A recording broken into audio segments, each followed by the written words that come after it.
seen from the defense and the growth of the defense throughout camp so far? We've had some really good practices, and we have to get that to translate to the game film. But I've been pleased with the way we're rushing, playing the run, covering really well on the back end. And so the collective group have been growing together, getting to know each other with the new additions. So it's been good. Now it has to translate to on game day. Do you feel, because of the way you talk about the coverage in secondary, do you feel that it allows you to be a little bit more versatile, creative with what you want to do? That's just how we've always, or the schemes that I've been a part of, have been able to get up and press and cover on the outside, tight coverage. So that's more what I'm used to. I'm not accustomed to really zony type coverages, and so it's not necessarily giving me more flexibility to add variety. I guess that's what your question is. It gives us the ability to really run the defense that we want to run without having to plug holes in different places. The young guys at linebacker, the guys that got a lot of work against the Patriots, how did you feel they handled that first game? The game or the practice? Wasn't what it needed to be in the game.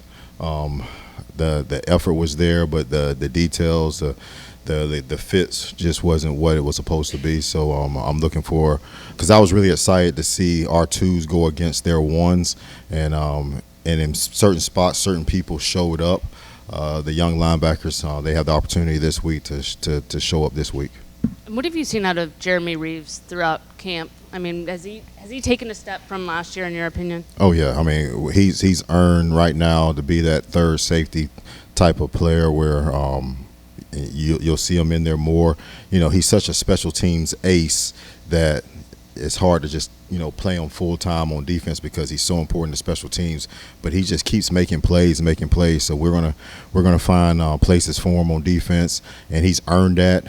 He's always around the ball. His physicality is unmatched, and so I've been very pleased with what he's done this camp.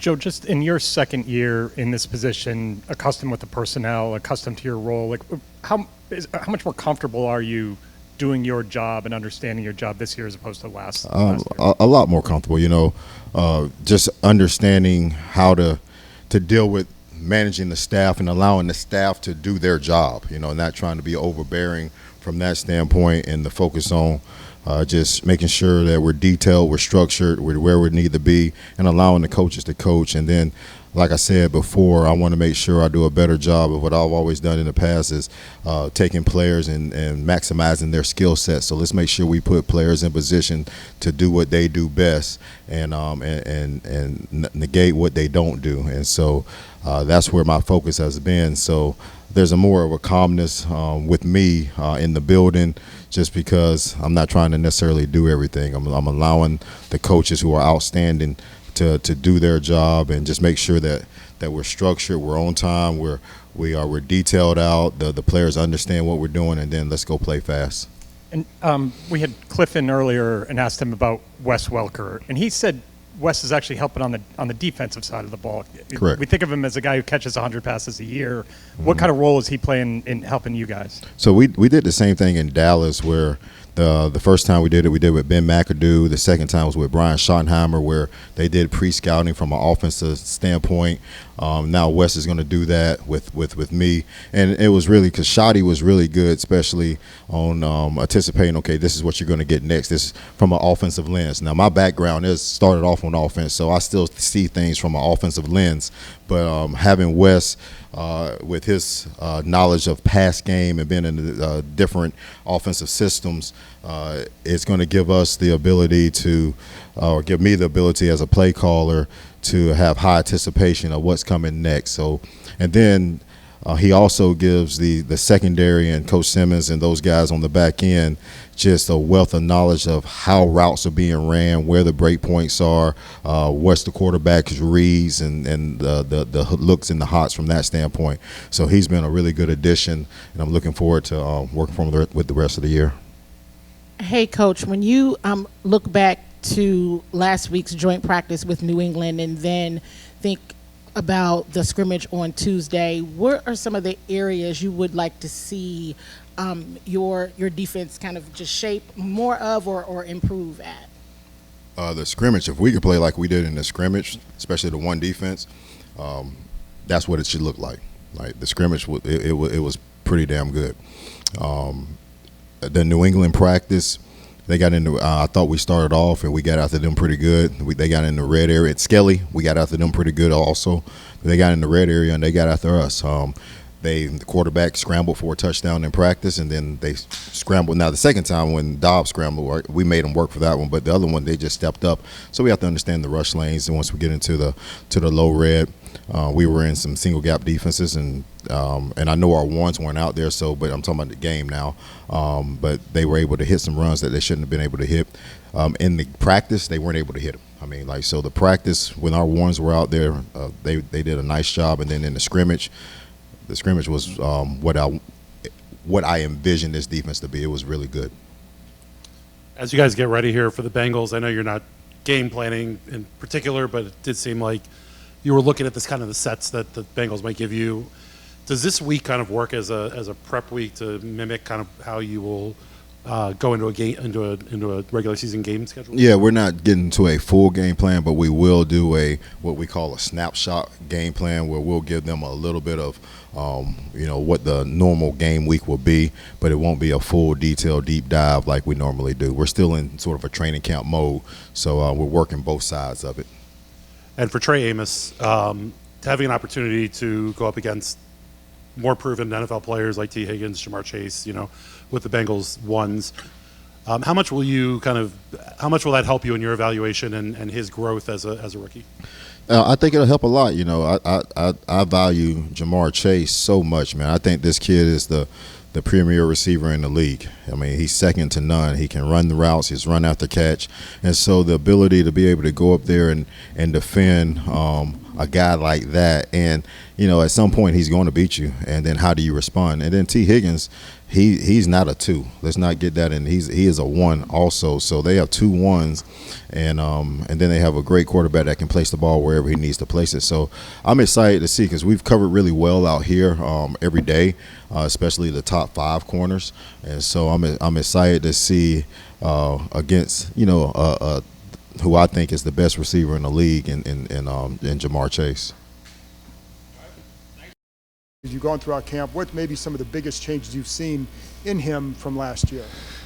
Yeah, I think just the treating each practice, each rep like a game, full speed, whether it's carrying out his fakes, moving around to throw the ball away. It's like each practice rep he's getting, he's making it like a game, which that'll be a big help as we get into the season and as he continues to practice that way throughout the season. And then with Terry, what kind of things can you do now even to help make sure that when he gets back out on the field that there's not this long transition period to get that rhythm and connection back with Jaden? Yeah, with him or just kind of overall? With Terry in particular. Yeah, I mean, there hasn't been a ton of contact with him. He's been here, but he's been working with the trainers. So until he gets back on the grass, that's when we'll start building that back up.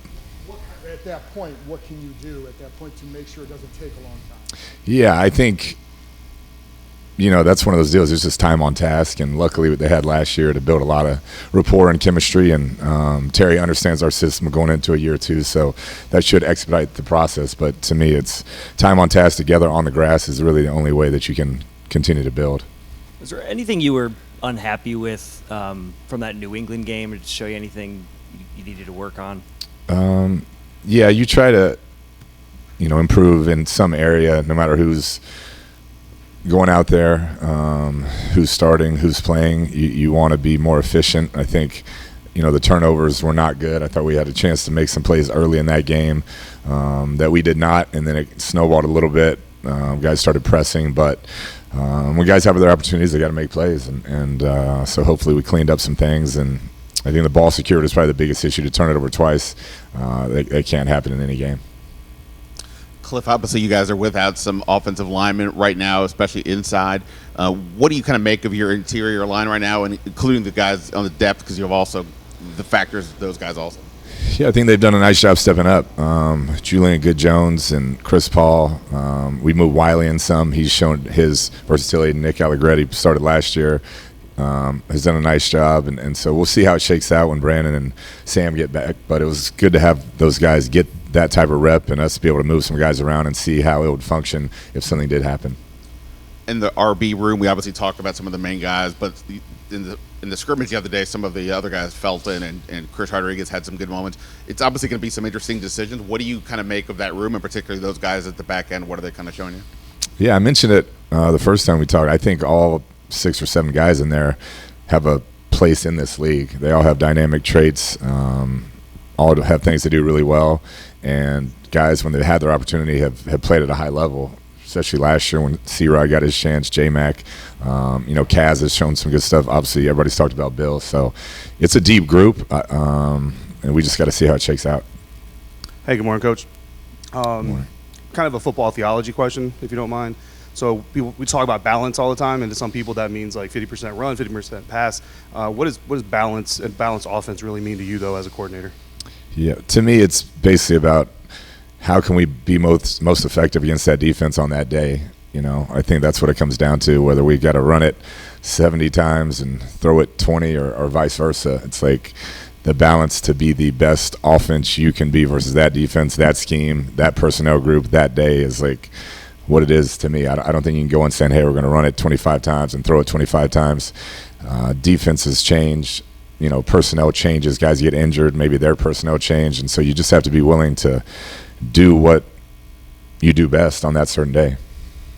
Hey, good morning, Coach. Good morning. I'm going back to the running back room because we did talk about that in the last time that you spoke with us, specifically on Brian Robinson Jr. What have you seen so far out of him this camp? Yeah, he's continued to progress. He's a guy that when you put the pads on and you really practice full speed is when he really shows up. I thought he had his best practice against New England when we did the competition versus them before the game, and just a guy who keeps getting better in our system. I think he understands it more and is more and more comfortable. Hi, Coach. Looking at this offense overall, have you seen them come together, starting to mash and gel?